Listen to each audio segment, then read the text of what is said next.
Welcome to the S.O.A.P Bible Study video series from Oak Tree Community Church in South Bend, Indiana. We have been working our way through the book of Job, and we've been taking maybe longer than the book of Job took. I don't know how many weeks or months that this actually happened, but we've been taking it very slowly, section at a time, very methodically, trying to not just, we only want to read a couple of chapters, but trying to figure out, were any of the points valid, Yeah, because it's true. Like the first week, right? Chapters 1 and 2, all the actions happens. Yeah. But you don't know that, right? Right. And you're like, well, this is a great book. And now we're 20-some chapters in, past those 2 weeks. Yeah. And it's been so repetitive, right? Yeah. Good news, a little shift this week. Yeah. Not a ton, but there is some new information. We see that Job's relatives have left him. Yeah. Which means they must have come at some point in time. Yeah. Or been there.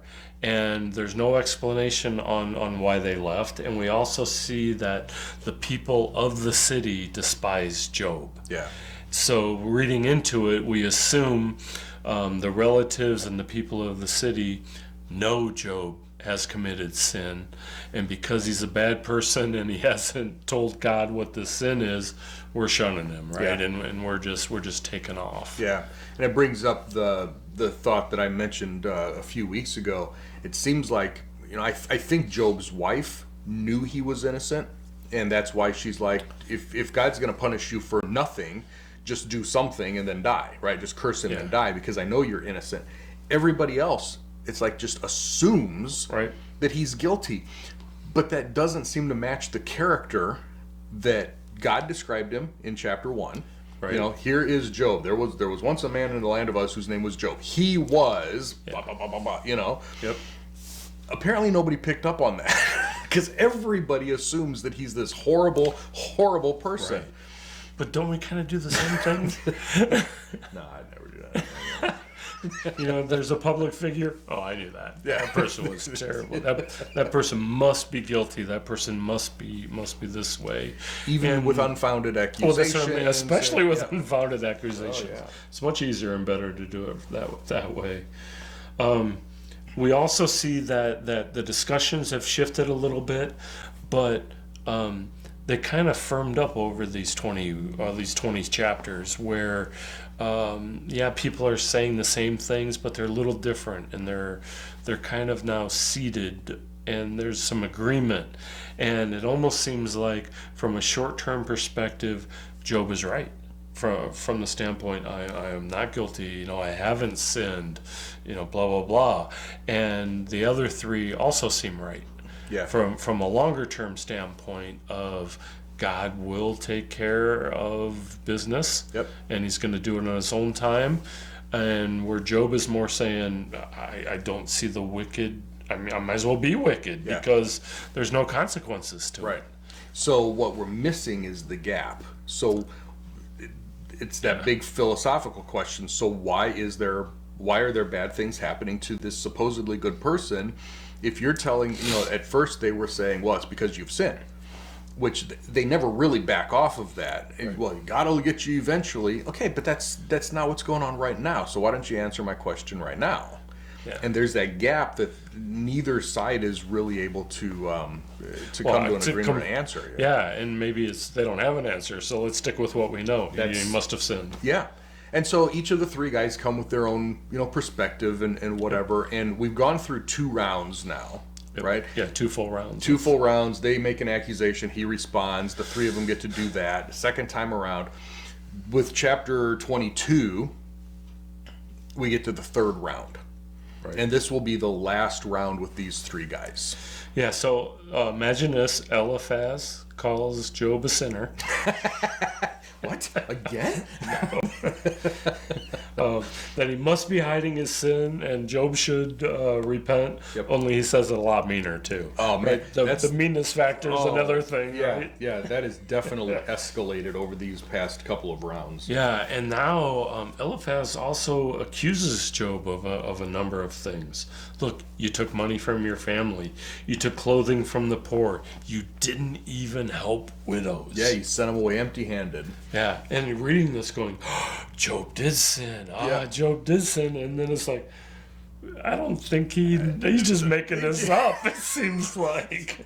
Right, and it does seem to be baseless, like he's just guessing. And in fact, in like chapter 31, Job denies all these allegations. Well, yeah. So he doesn't right here. We got to wait like seven more chapters. But yeah, so there's allegations that seem to be baseless. Like he's kind of fishing. Yeah. For things. Well, yeah, because he doesn't have anything else. Yeah. He's spent all of his, like we just said, they've thrown out all of their ammo, they've thrown out all the accusations. Right. Job has successfully rebuffed all of them. Yep. And so they don't have anywhere to go, so they're just doubling down and, like you said, just making it up now. Yeah. It's baseless and it's slanderous. I mean, these guys used to be his friends, and now they're just throwing this slander, at him to his face. I mean, it's not even just rumors. So, any idea why? I think you've made a really good point over the last several weeks where if they can't give a good answer for why Job's going through this, then looking at themselves, maybe they could go through it too. If Job did everything right, if there is no, let's say, basis, if these accusations aren't true, then they could be next. And so they're scared and they're forced. Scared and trying to force something out of them. That's one of the only things that I can think of. It seems to me in chapter 22 that Eliphaz basically has three main sections or three main points. The second one being just this baseless slander that we've been talking about. The first one, in the first couple of verses, make sure I get this right, is he really just asks, why are you being so stubborn? Why Job? Why won't you at least acknowledge? And Job has acknowledged, I'm not completely righteous, but we go back to chapter 1. He makes sacrifices for his children, just in case maybe they curse God in their hearts. You don't think he did the same thing for himself, for his wife? Why are you being so stubborn? Because I know what I've done. Right? Then there's all of this baseless this slander, right, this accusation. And then number 3, he makes yet another accusation that you are, even if you're not an evil person yourself, you're following the path of evil people who are standing against God. It's like, I'm not quite sure what that even means. Yeah. Okay. And so you get to verse 21 and he's like, reconcile yourself with God. And this is the part that I like. Because he isn't just sitting here yelling at Job. He at least is trying to get him back to reconcile yourself, that you obviously are not in good fellowship with God. Reconcile yourself. So at least, there's that. Yeah. Which makes me think, how is that different from 2 Corinthians chapter 5, which is New Testament, it's for the church, it's something that we're supposed to be doing. Right. Verses 19, 20, and 21, I'm going to ask you, where is the distinction between what Eliphaz is doing here and when we tell someone, if you don't believe in Christ, you are on your way to hell? Because 2 Corinthians 5:19 says, be reconciled. We have a message of reconciliation. Reconcile yourself to God. Almost exactly what Eliphaz is here. So where's the distinction? Where's the difference between the gospel message that we have and what Eliphaz was doing here? Well, that's what I was going to do. Well, the biggest difference right off the bat, right, is Jesus, right in there. So we have grace.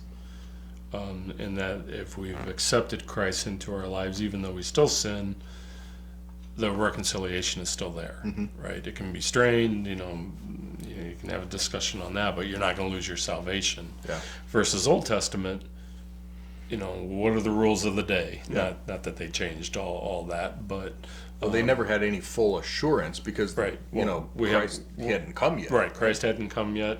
We're also well before the law Yeah. was given, so it is a different what we would call dispensation Yeah. on what they were living under, but it was a patriarchal call, which he seemed to be doing his job Yeah. as a member, and we see that he's baseless. Yeah. So I'm going to keep rambling. Well, I don't know what the answer I think is. for me, I don't think there really is much of a difference other than as we've been looking at Eliphaz, he's not accepting the Job. He doesn't know Job's story apparently Right. these are baseless accusations, but I do like he is calling Job to repent. He is calling Job to get right with God, which is what we're doing too. Yeah. How about this one? We have Job 1 and 2. Mm-hmm. They didn't. He didn't have that, yeah. If Eliphaz knew that God was talking to Satan and allowed Satan to do this, none of these accusations It'll be a really are short coming book. out. Yeah. Right. It'll be a really short book. Won't it be a different discussion? Yeah. Yeah. And that's a good reminder for all of us. We can't see behind the curtain. When we're looking at somebody else's life, Right. of course there's the thing, what you see on social media is usually only the good stuff, right? So you don't compare to people's good stuff, but also if all you're hearing is accusations and rumors, we don't know what's going on in somebody else's life. We don't get to read chapter 1 and 2. Right. Like we have here. Right. So we've got to be, we should be Right. gracious. Well, but I think it's important to know that it is a possibility, right? So, in other words, somebody can have terrible things happen to them and have never sinned or didn't sin. But Obviously, it's they for have that, sinned. yeah, for that, right? But, yeah. but they didn't. But they Yeah. didn't sin, Yeah. and I think before that, not that it never happened, but it wasn't a possibility in their minds. Yeah. So Yeah, that's that at least their worldview didn't Yeah. have a place for that, yeah, right? exactly, right, because they're not even close to bringing that up, Right, in there. right. Okay, so in chapter 23, Job's response to Eliphaz is absolutely awesome. He completely ignores him. He doesn't address any of it. Yep. And instead, he continues to lament about, if I could only get my case to God, how do I get him to pay attention to me? Yep. And it's interesting in there. Yep. Even a verse in there, if he tested me, I would come forth like gold. Yeah. That's pretty strong words. Well, and it's his confidence. It's his confidence in who God is. He calls him the unchangeable God. So again, like we've mentioned several times, there's some really neat theology, some gems in here that we Right. don't want to just gloss over. My feet have followed his steps closely. I have kept to his way. I have not turned aside. I have not departed from the commands of his lips. I've treasured the words of his mouth more than my daily ration, my food. He's like, what have I done wrong? Yeah. I love in here too, there's the footprints in the sand thing, where God is walking with somebody and there's two sets of footprints and now there's only one and the guy's like, this is where you left me. Yep. And she's, no, this is where I carried you. Right. Type of deal. Job has a different connotation here. It says, my feet have followed his steps closely. Yeah. So in other words, Jesus is walking and he's walking in the same path. Yeah. Yeah, which is like, wow. And I've kept it his way. I have not turned aside. Yeah. And I think that's a beautiful thing that I'm going to bring up every time now when I see that beach. Yeah.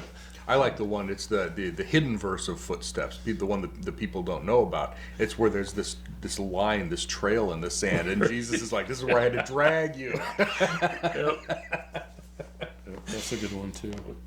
Yeah. Again, the unchangeableness, but God is silent. And that's the fact is that sometimes God is silent. And Right. one of the things that we learn from Job is to keep trusting, keep pushing even in the silence. So it's interesting in Job. So in chapter 24, it's titled, and of course it's not the inspired part, the apparent indifference of God. Yeah. So when God is quiet, you can take it a number of ways. Yeah. And the way that they're taking it is it must be an indifference. Yeah, that, God doesn't that care. God has. Yeah. Right. Yeah. Right. Yeah. Which is not true, but when you're in the middle of it, I mean, of course, that's, Right. sometimes what we think.